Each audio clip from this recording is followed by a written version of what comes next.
Let us seek out some desolate shade, and there weep our sad bosoms empty. Let us rather hold fast the mortal sword, and like good men, bestride our downfall and birth them.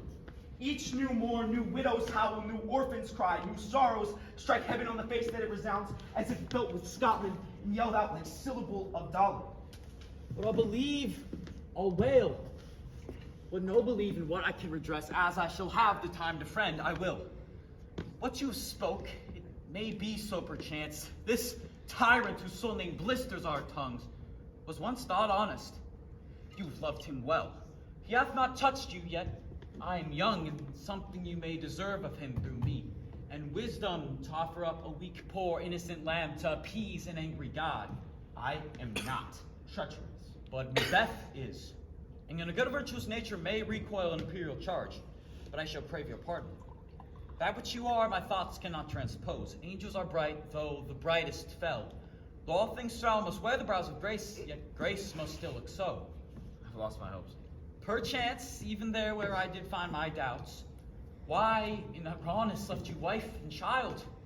Those precious motives, those strong knots of love, without leave-taking, I pray you. Let not my jealousies be your dishonors, but mine own safeties. You may be rightly just, whatever I shall think. Bleed, poor country. Fare thee well, Lord. I would not be the villain that thou thinkest, for the whole space that's in the tyrant's grasp, and the rich east to boot. Be not offended. I speak not as in absolute fear of you. And I think our country sinks beneath the yoke. It weeps, it bleeds, and each day a new gash is added to her wounds. Yet my country shall have more vices than it had before, more suffer and more sundry ways by him that shall succeed. What should he be? His myself, I mean, in whom I know all the particulars of vices so grafted that shall they be opened. Black Macbeth will seem as pure as snow, and the state esteem him as a land compared with my confineless harms. Not in the legions of horrid hell can come a devil more damned than evils to top Macbeth. I grant him bloody smacking of every sin that has a name, but there's no bottom, none, in my voluptuousness. Your wives, your daughters, your matrons, and your maids cannot fill up the cistern of my lust. Better Macbeth than such a one to reign. We have willing dames enough.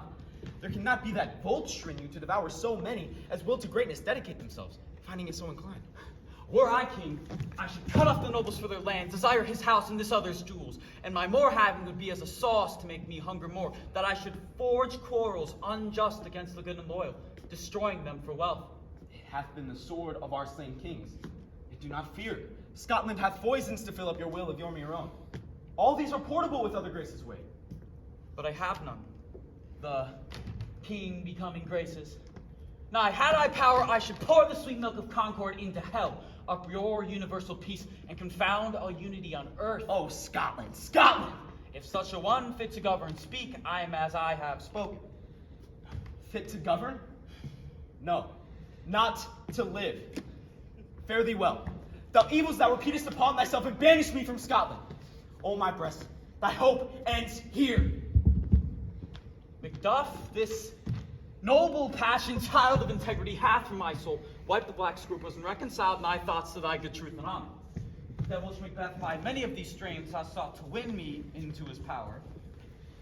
I am yet unknown to women, never was forsworn, scarcely ever coveted what was mine own, at no time broke faith, and would not betray the devil to his fellow, a delight no less in truth than life. My first false speaking was this upon myself. What I am truly is thine in my own poor countries to command. Now whither indeed old Silward and 10,000 warlike men already at a point was setting forth.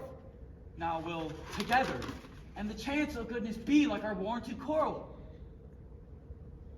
Why are you silent? Such welcome and unwelcome things at once. It is hard to reconcile. See, who comes here? My countryman, but yet I know him not.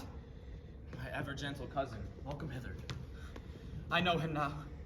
Good God, the times remove the means that make us strangers. Sir, amen. Stand Scotland where it did? Alas, poor country, almost afraid to know itself. What's the newest grief? That of an hour's age doth his the speaker. Each minute teems but a new one. How is my wife? Why, well, And all my children? Well, too.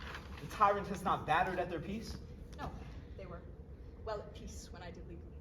Be not stingy of your speech. How goes it? Now is the time of help. Your eye in Scotland would create soldiers, make our women fight to doff their dire distresses. Be their comfort. We are coming thither.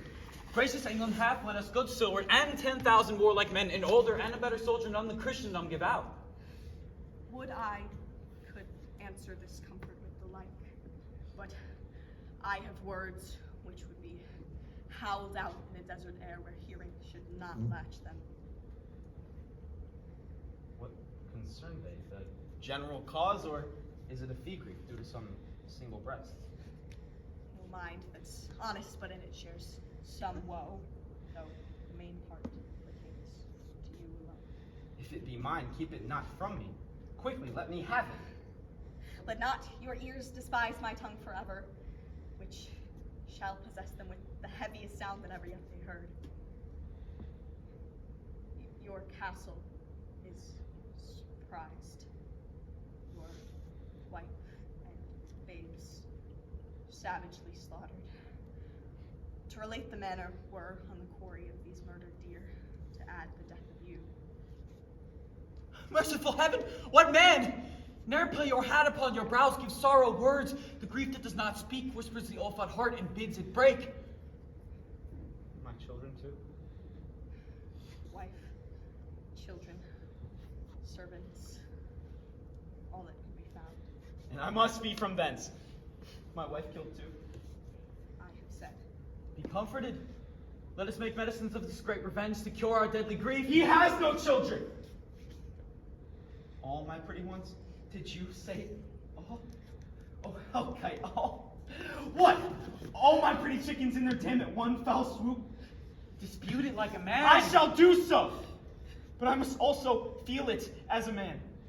I cannot but remember such things that were most precious to me. Did heaven look on and would not take their part? Sinful Macduff, they were all struck for thee. Not that I am, not for their own demerits, but for mine. Fell slaughter on their souls. Heaven rest them now. Be this the whetstone of your sword, let grief convert to anger, blood not the heart, enrage it. Oh, I could play the woman with mine eyes and braggart with my tongue, yet, gentle heavens, cut short all intermission.